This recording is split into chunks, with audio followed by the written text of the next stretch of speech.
Welcome once again to the Unveil podcast, where today it is my delight to bring you more about education. Today's interview is with Luís Brito Faro, and he is a former mechanical engineer and a rugby coach with international experience in Portugal, Panama, and the US. As a co-founder of Brave Generation Academy, he successfully opened the first hubs in Portugal and went on to serve as the head of learning coaches by hiring, training, and managing a team of more than 80 coaches across 50 global hubs. Recently, he has taken on the task of expanding Brave Generation Academy to the US, starting with Florida's first hub in Boca Raton. Luís is deeply committed to empowering students and revolutionizing education through his experience and passion, and you will get more than just a taste of that experience and passion in today's episode. We actually discuss all of the words that you've just heard. So if you're trying to work out what hubs are and these learning coaches and what all of that means, just listen to this episode because we go into it in some depth.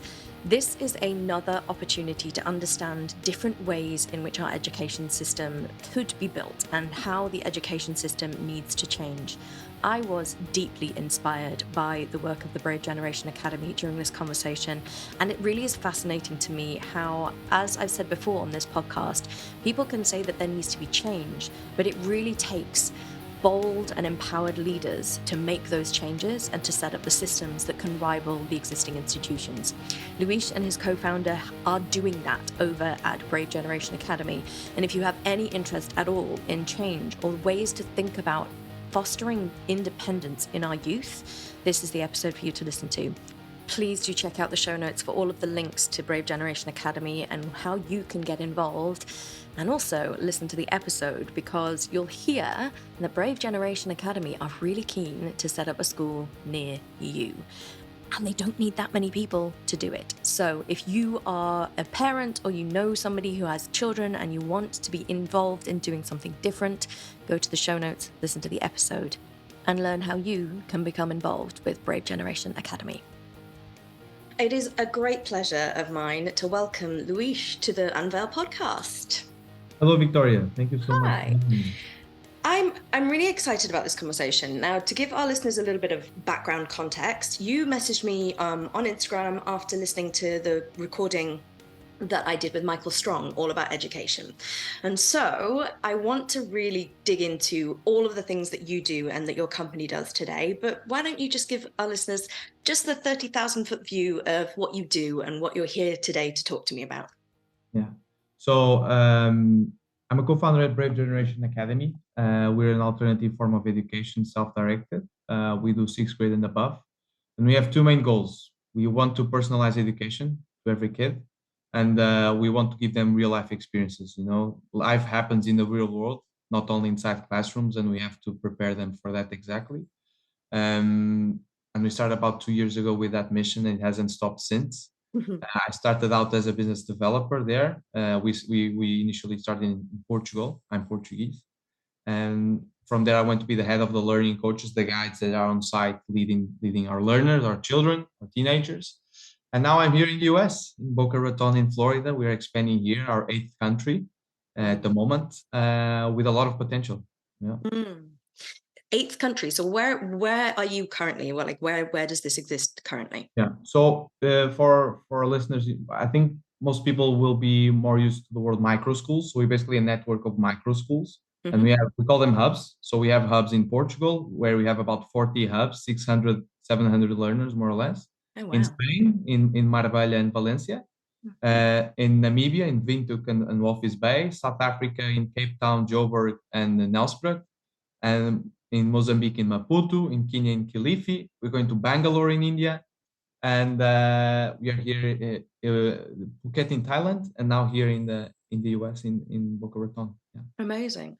So, like, let's break down what micro schools are, just in case anyone isn't aware. Yeah, exactly. So, you know, I like to start to help people visualize. So instead of thinking of a school with dozens of classrooms and hundreds of students and teachers and so on, this big facility, think of for us of a co-working space, an open space, as a little kitchen, a little relax zone for the learners to rest and have lunch and so on, a focus room for them to get some deep sessions of work done, and the rest is open space collaborative. So peer-to-peer learning happening, tables facing each other. In each of these hubs, obviously we have less learners than you would find in a classroom, in a school. So we have 30 learners, a maximum capacity of 30 learners. Some micro schools do less. The big power of a micro school is really the relationship, the ratio of learning coaches on site, of mentors, guides, whatever you want to call them, to learners. So some micro schools go, one mentor to 7 kids, which is amazing. We do 1 to 15, which is really, really good as well, and Mm-hmm. allows the learning coaches to create a really strong relationship with the learners, with the students, and from their personalized education. So micro schools, a lot of times they're started by educators that are not really happy in the traditional system, want to create something of their own, but obviously don't want to go to the huge challenge of starting a big school with all of the facilities and investment that it needs. Mm-hmm. And so they start their own micro school. Here in the US is very common, in Florida especially. There's a huge community, a huge ecosystem, and every micro school is doing kind of their own thing because they can really cater for that. Mm-hmm. Yeah, I love the idea of all of this, but you've mentioned the term personalizing education a couple of times, and I'd really like to understand how you do that at Brave Generation Academy. Yeah. So we have 3 pillars. We have knowledge, skills, and community. And the personalization starts with knowledge, which and then opens up opportunities for the others. So we do the American curriculum and the British International curriculum. Learners can pick one or the other. Both are asynchronous courses. Okay, what does this mean? It means that they can learn at their own pace. So if I'm really good at maths, I'm going to go faster. I decide when I start, I'm going to finish. But maybe I'm struggling with another subject and I'm anxious in the traditional because I'm falling behind, I'm feeling dumb compared to the classroom. With us, that doesn't happen because I have my own pace. And that's what I love, for example, about sports, which is really apparent, that kids grow at different paces and learn at different paces. And it's not really fair to put them all as it would be in a factory. Mm-hmm. So with us, that doesn't happen. Then they can choose their subjects. They have a huge variety of subjects to choose from. All of as it is on a platform also in terms of finding teachers and so on is not an issue because all of the content is already there instead of having to manage number of learners per teacher and so on. Mm-hmm. Um, and then obviously, they get the college credits, they can get the high school diploma still, even though they're doing it on an online platform. And this fact that it is an asynchronous course, the fact that they can learn at their own pace, then what does it do? It opens space for them to follow their passions. So whilst in a traditional setting, there's a tight schedule, and I'm doing whatever like 8:30 to 4:30 school, and then I have homework. With us, they're from the start doing active learning. So there's no such thing as homework, but there is such a thing as, okay, I'm doing my academics, but I want to be a vet. All right, so we'll find a local clinic for you to do an internship in, or I want to be a data scientist. Okay, so we'll find you an IBM course, a Google course, an Amazon course, so that you can learn cloud or whatever is important for you and whatever it is that the job market is requiring, so that you can follow your passions. And this goes for everything, goes for arts, goes for sports, goes for whatever are the passions that our learners are trying to pursue. And this is the personalization that we pursue without losing a high school diploma, without losing the chance to go to a good university if that's what the learners want to do. Sure. And so, and is that the kind of like life experience, the experiential learning that you're talking about? It's like you find these students places to go to actually be in the industry that they're interested in. Exactly, and that will help them spark the passion of who they want to be. So underlying all of what I explained is the system of where am I? These questions: where am I? Where do I want to go? And what is the plan that is going to take me from point A to point B? And whilst I'm walking that path, constantly reflecting upon my actions, upon my plan itself, and adjusting it so that I can be more efficient in either pursuing my goal or understanding that that isn't really who I want to be and maybe changing my goal, which Sure. is really important for me to be conscious of what do I like to do, what am I good at, especially nowadays in this world where you're constantly changing. Someone that joins the job market today is going to have 17 jobs. That's the Mm-hmm. average. It's crazy. Wow. Mm-hmm. And in terms of the real life experiences, I can give you some examples. We had 2 learners. I always give these 2 examples. 2 learners that wanted to be vets. Mm-hmm. One of them, we found a local clinic. He went, did a 2-week internship, 16-year-old. by the end of the 2 weeks, we got a call back from the clinic. Hey, we would like him to stay an extra 3 months. That's amazing. So not only is he learning all about, he's supporting in surgery and so on. We have some pictures on Instagram if you want to see it. It's awesome. I really love it. And not only is he learning about all of the anatomy and all of the things that he has to learn about, but he's actually having to learn to walk into a clinic, go to the reception and say, hey, let's call him John. I'm John. I came here for my internship. What do I have to do? Take this proactivity that nowadays we know that it lacks because students don't have the chance to develop these social skills that are so needed, or to handle the pressure of having an animal in pain, or the client that is putting down their animal and he has to handle the conversation and give bad news and so on, which is so important. And then we had another case of a learner who also wanted to be a vet. And we asked him, why do you want to be a vet? I love animals. All right, we'll find you a clinic. He didn't make it until the end of the day because he couldn't handle the pain of the animals. He couldn't. And it was a huge learning experience, different from the other learner, but a huge learning experience, because probably what would have happened was he would go into med school, he would invest a ton of money and time, and by the end of the course, he would either, tell himself, I don't want to lose out on my investment. I'm going to do this now, and then he would be 40. He would be looking back. What happens to so many people? What have I done? Or you would be brave enough to say, no, now I have to go a different route. I know some people that have done that with actually med school and then went to business, or the other way around, but it's really, really rare. And we are anticipating all of those experiences. Sure. And also in the process, something really important that traditional education teaches the other way around is, in real life, you'll never have all of the skills to face a challenge from the start. You develop those skills as you go. Right? For example, this podcast, I reckon that you've developed so many skills in the meantime with the episodes that you've done. You have more skills than when you started. And in traditional school, what happens is that we're telling the kids, look, if you study enough, you're going to have all of the skills and knowledge to face the challenge, which is the exam or the test or whatever it is, and to resolve it. And so that unconscious mindset is in their day-to-day life. So I should only apply to this job if I have all of the skills. I should only, try to overcome this obstacle if I have all of the skills. It's not like that. You have to start walking your path, your journey. So you're going to struggle a lot, but you're going to develop the skills in the way.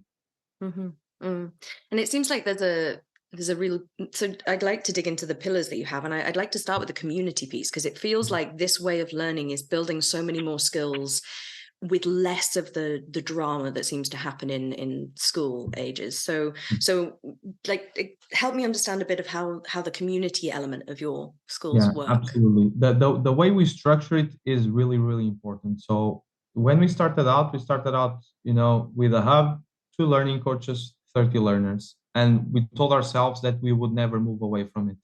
Because from the moment that you start going to a bigger structure, you start to have an approach of command and control instead of coaching and nurturing and a little, almost controlled chaos, which is really, really important to allow the learners to set their own standards, to create their own relationships, to to go through the failing process with each other, to struggle together, and so on.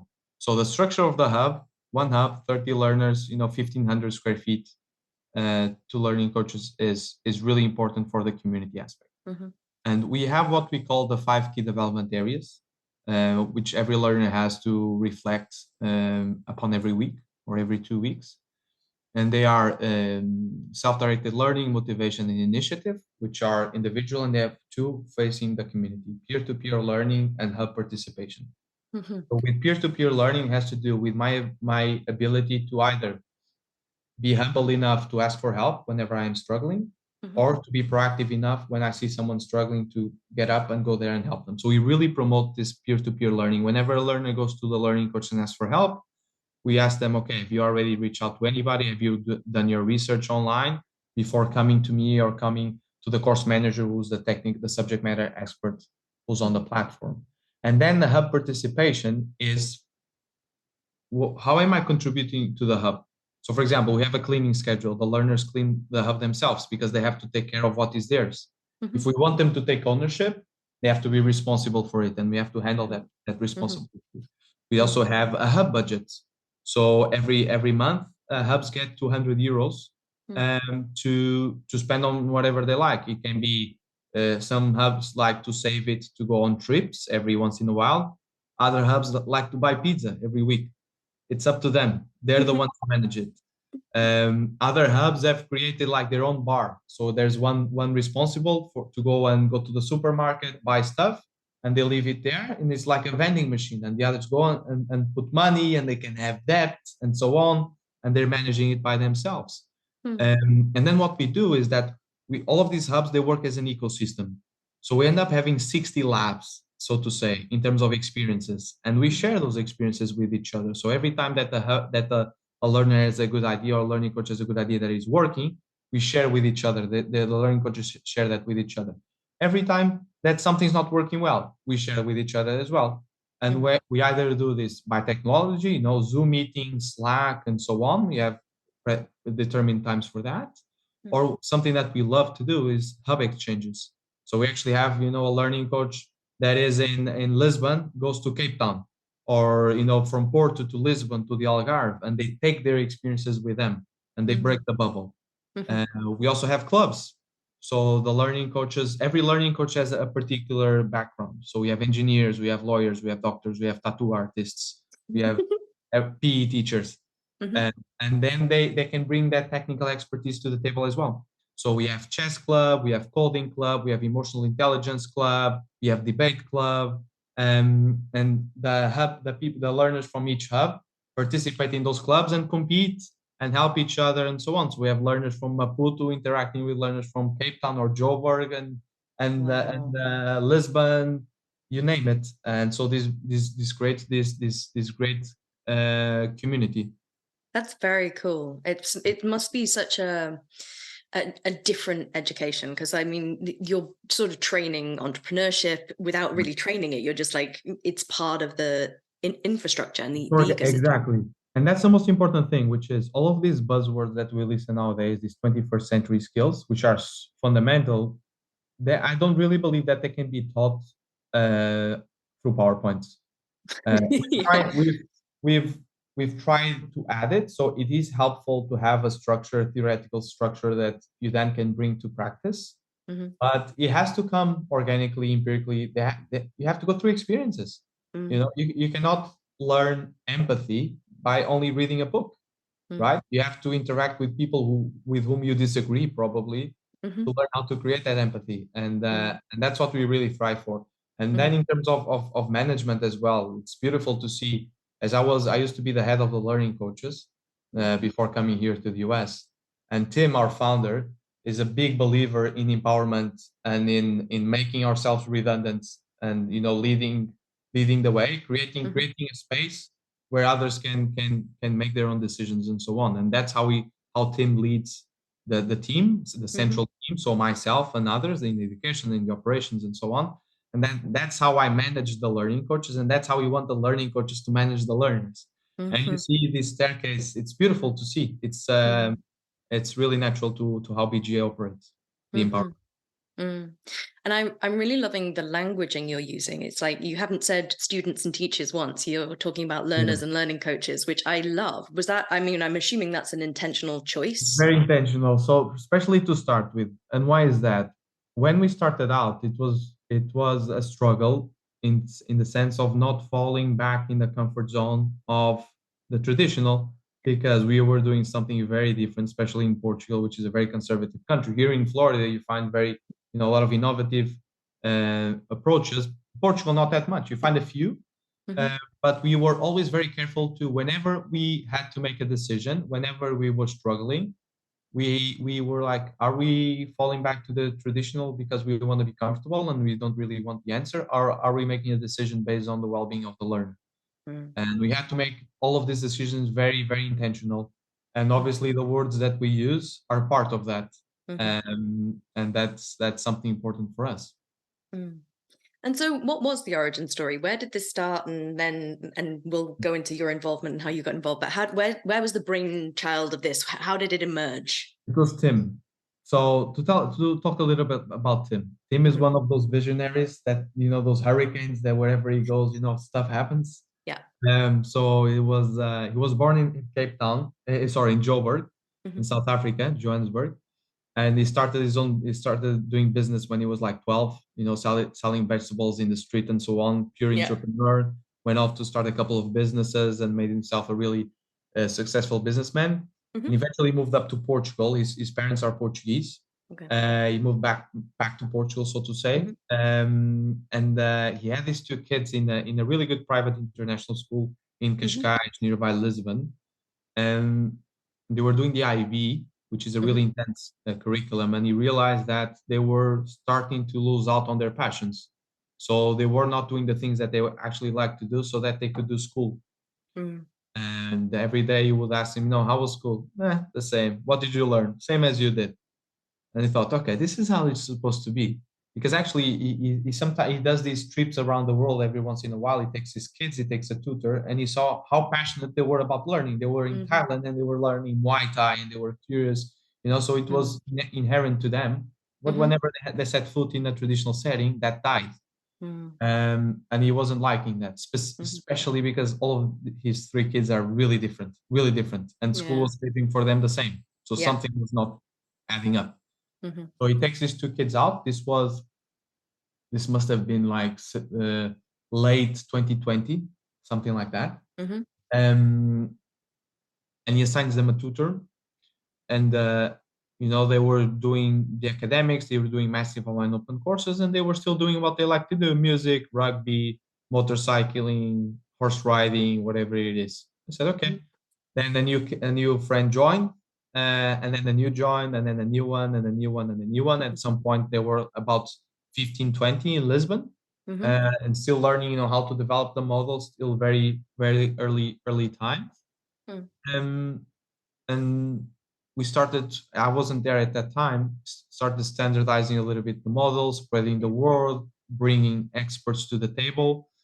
And that's when I first heard about BGI. I already knew Tim from rugby because I Mm-hmm. was a rugby coach, and I went to play against Tim's son, Mm-hmm. Alex.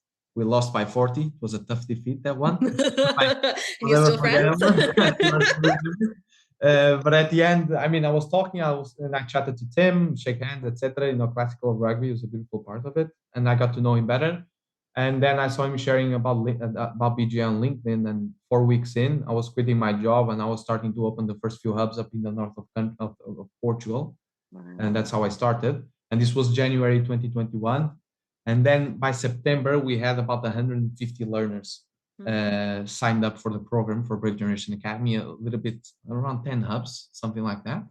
Mm-hmm. And now we're on our way to 1,000 in this next coming September. Mm-hmm.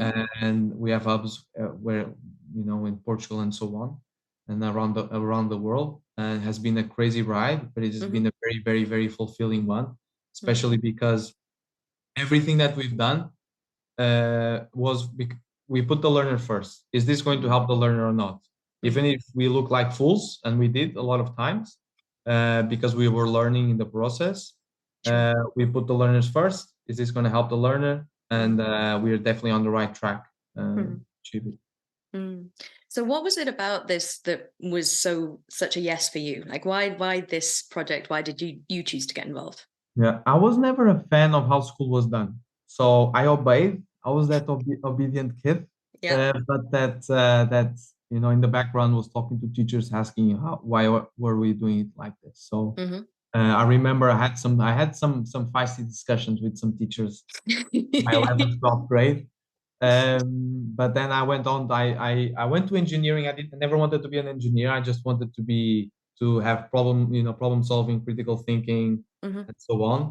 And there was this time that I stopped playing rugby. I went to be a coach, and I saw the impact that I could have on Mm-hmm. on teenagers as a coach. Mm-hmm. Rugby was merely a tool to get to them in their lives as a whole.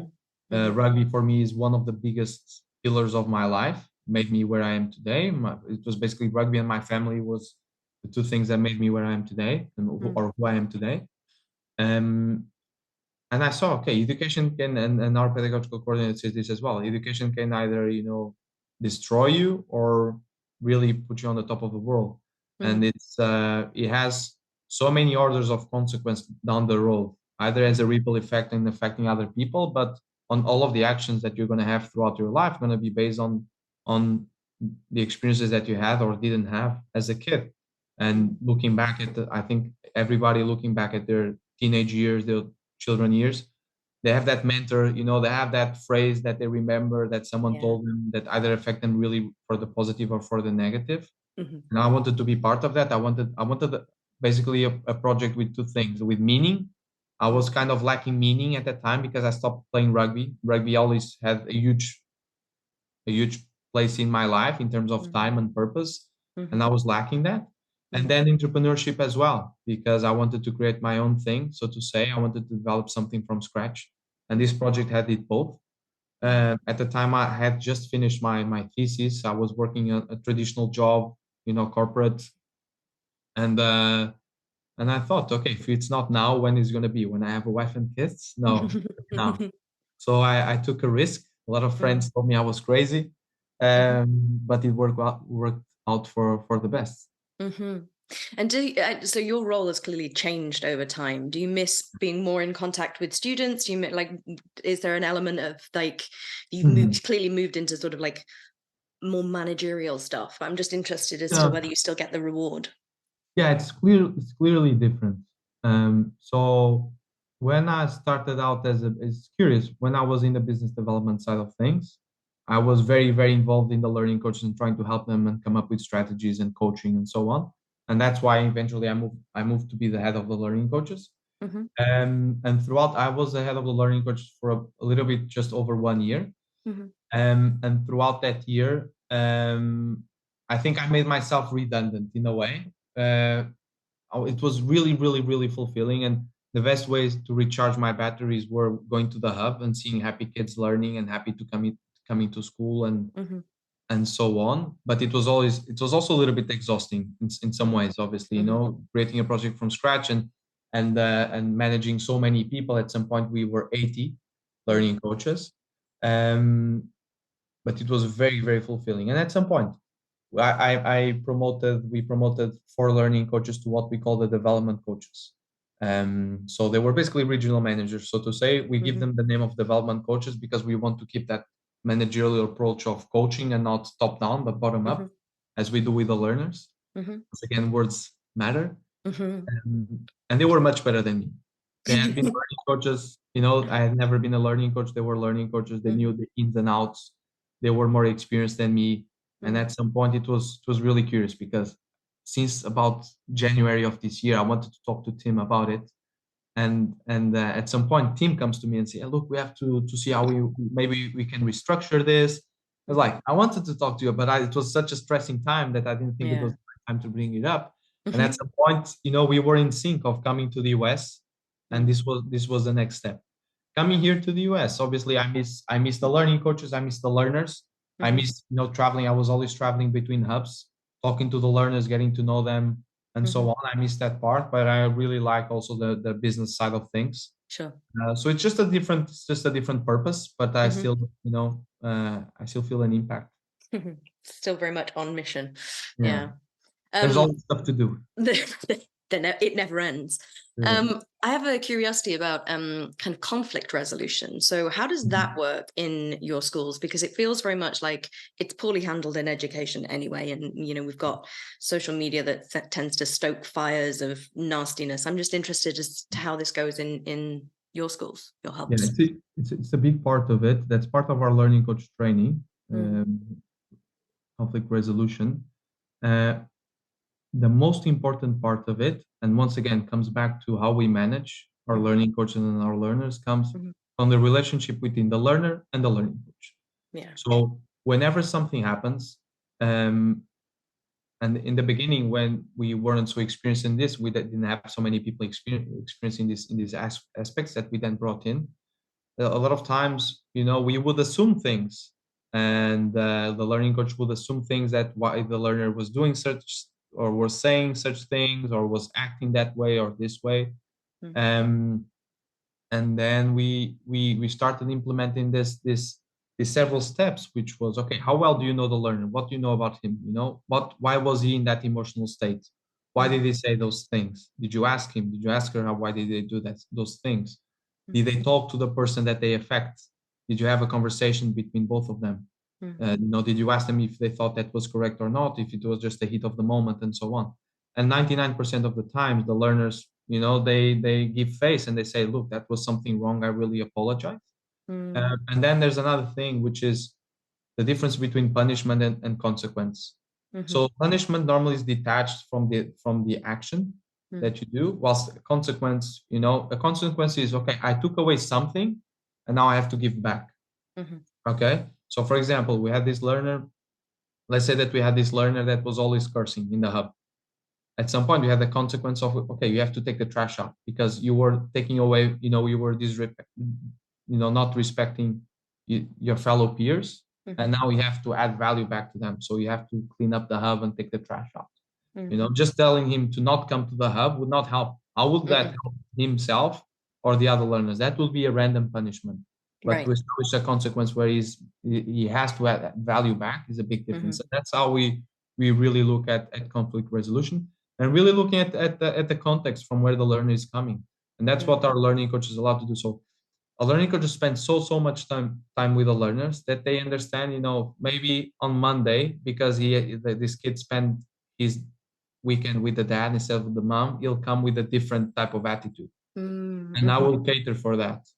And I will adapt my reactions and my concept and so on to that. And that's the power of a learning coach, of having someone that has such a strong relationship with the people that you are dealing with. It seems to me like you must end up with some very mature learners. Like this feels like it's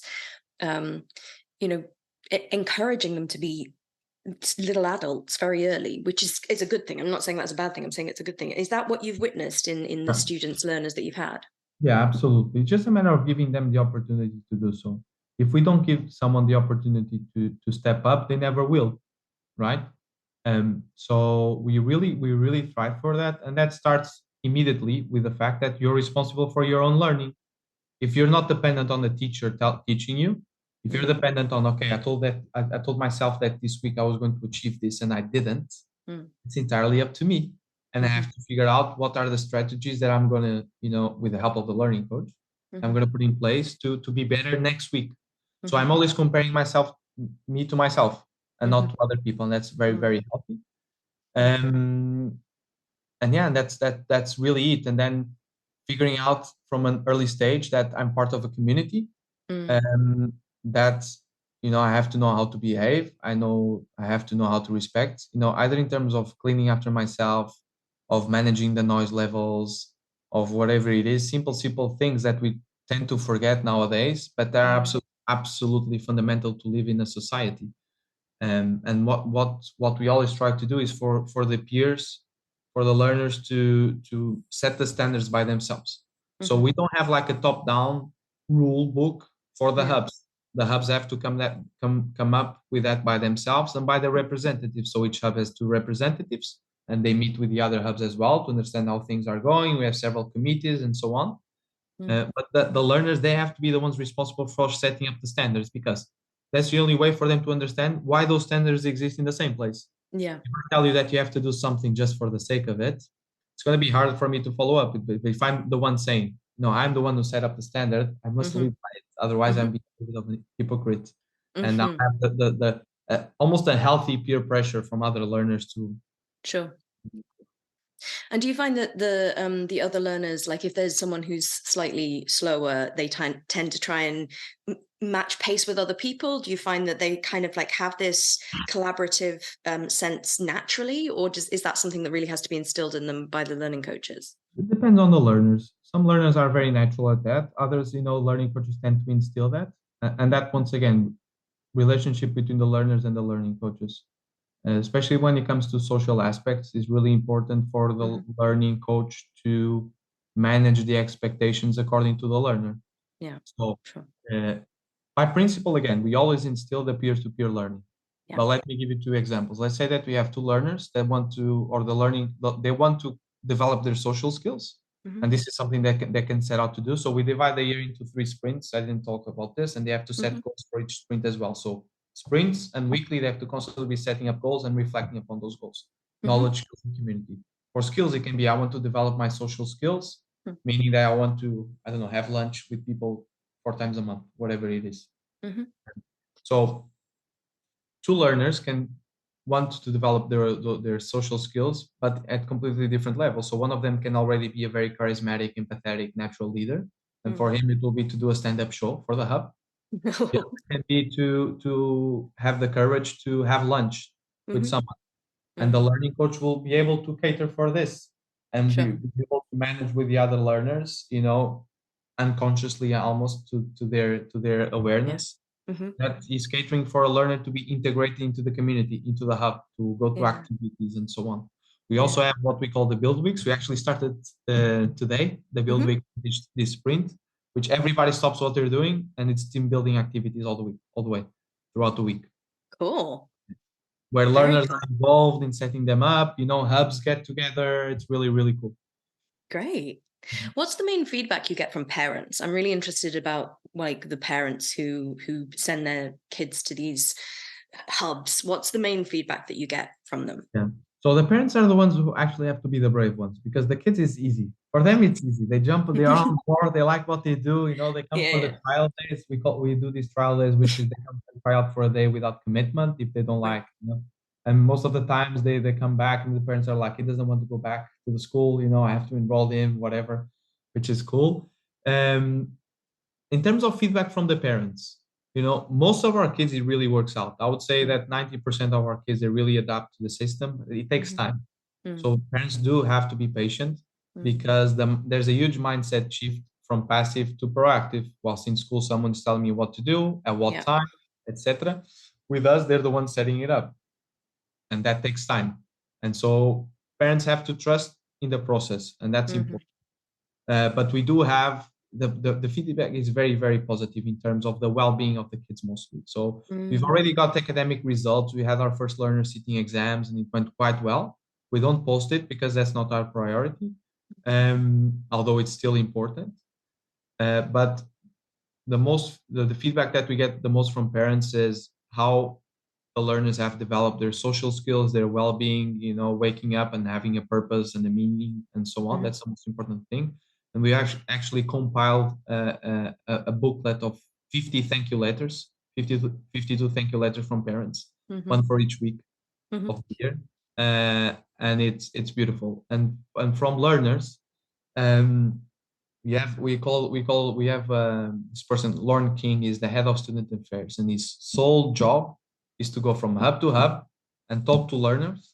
He used to be a youth pastor, and then he was a teacher. So he gets, the shyest kid, he will get them to sing and to talk. I've never seen something quite like it. It's like a cheat code. And his sole job is to go from hub to hub and talk to every learner, get to know them, get to know, their passions and what's happening and what could be working better in the hub, and give feedback to the learning coaches and so on. And the most used word is life-saving that we hear from kids. Life-saving. And that really makes us think of, what are we doing in terms of traditional education? What are we doing where are we failing, and what are we trying to improve, and how fast? Because it's a little bit mission critical by now. It's so true. I mean, I find, as I don't have children, but I watch the way that social media is influencing kids, the way that teenagers are feeling, the amount of mental health conditions we're getting in our young people. I get seriously worried about what we're doing. And whilst it's awesome that you get the word life-saving, I'm with you. It's like, well, what is our traditional education system doing to children? Yeah. And you see, there's this big study by Yale. I think it was done to, I don't know if it was like 3,000 schools, something like that. Hundreds of thousands of students.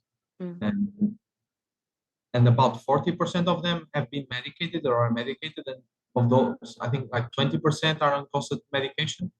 The other day I was listening to a psychologist, 1 in every 4 boys, teenage boys, are medicated for ADHD.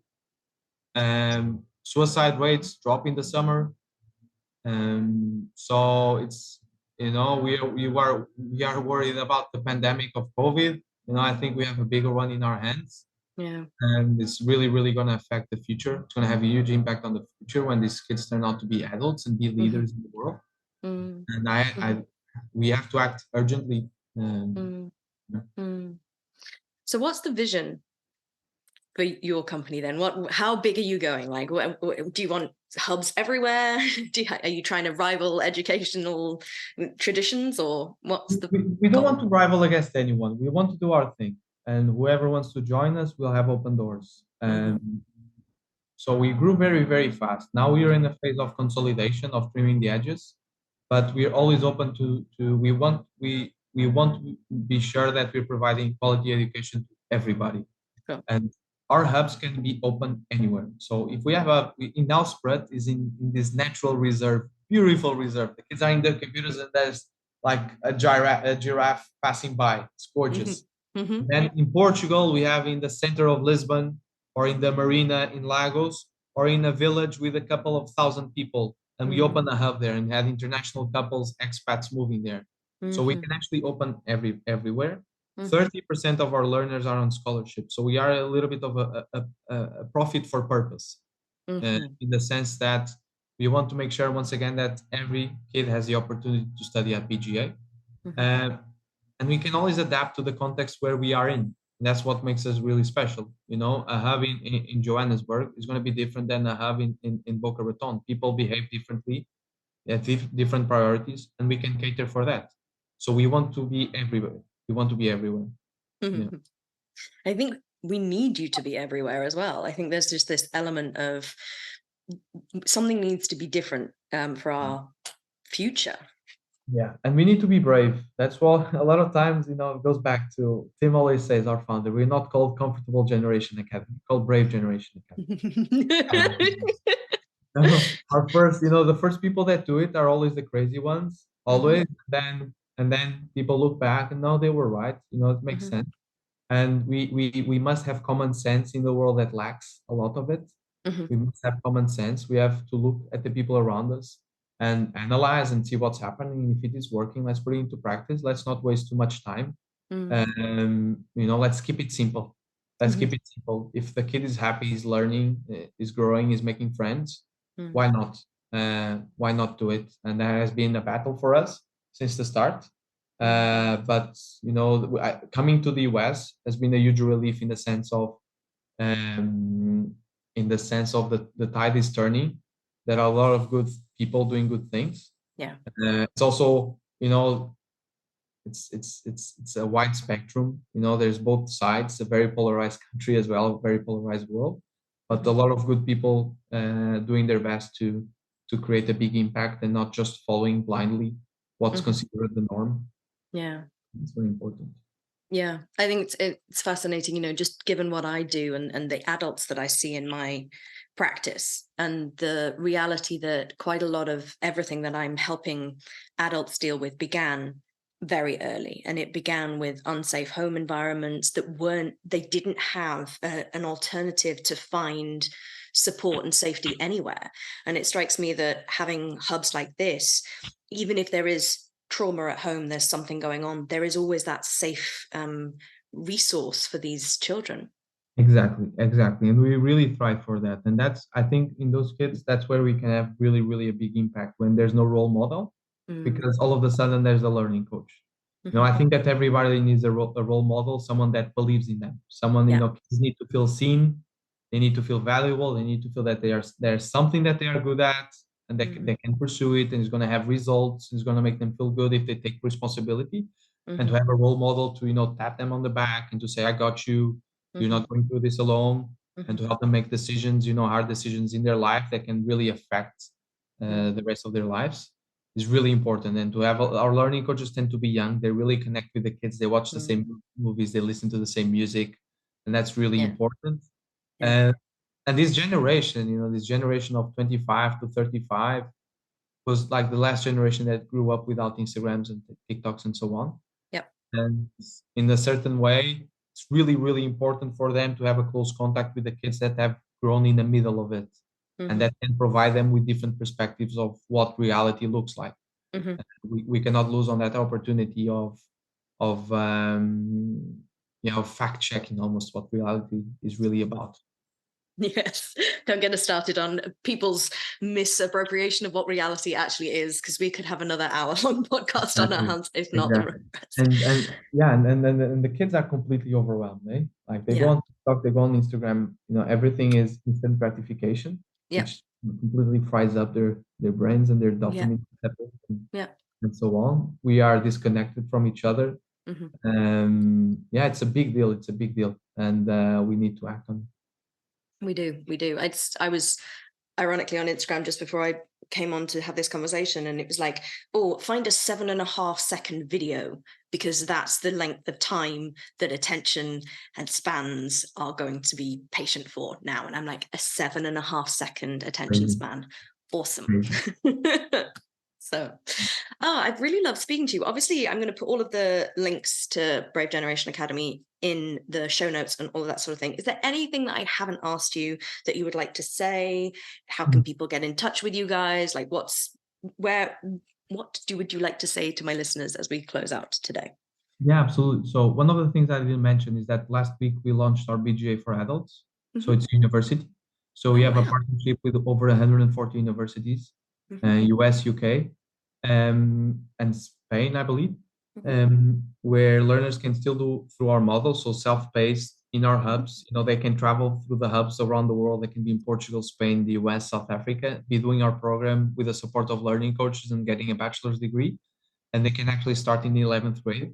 They don't have to wait until they finish high school to start this program. And we all also doing it also includes requalification, upskilling and reskilling for adults.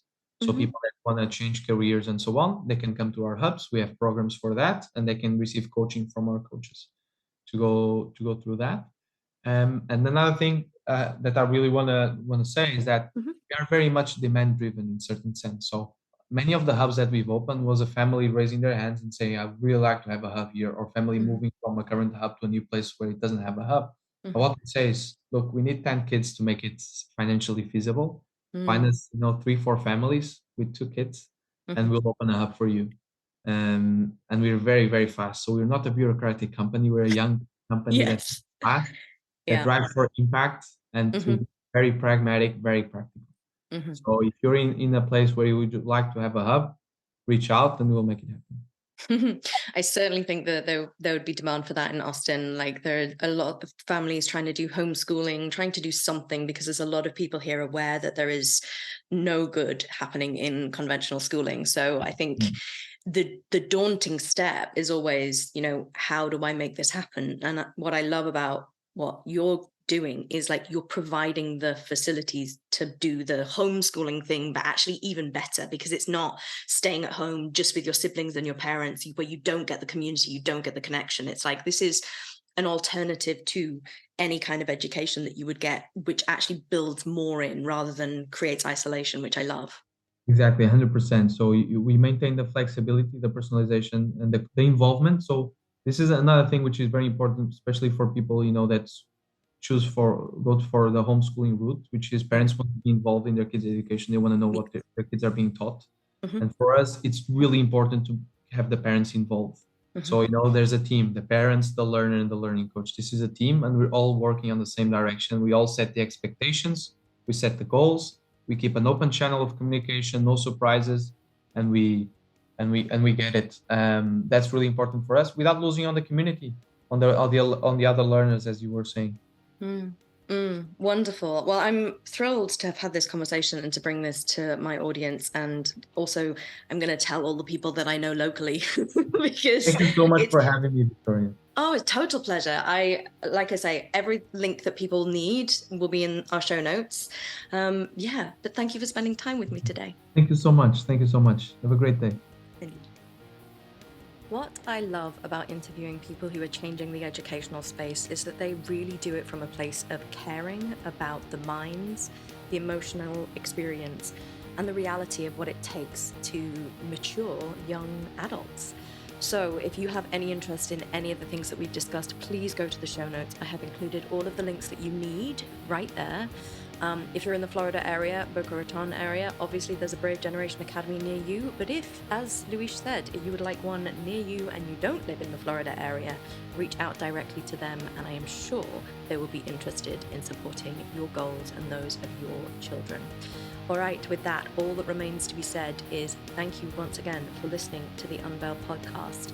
Please make sure that you are signed up for our updates. There are lots of changes afoot. The Unveil Academy is coming back with a bang, speaking of education, and there is a lot more happening there. So there are a lot more courses available, self-study, at home, professional development for coaches, all coming out within the next few weeks. So if you have any interest in that and that type of education, please head to unveilenterprises.com/sign up. Again, that link is in the show notes to be on our newsletter, so you will get all of the updates. And with that, all that remains to be said is I look forward to seeing you next week on the Unveil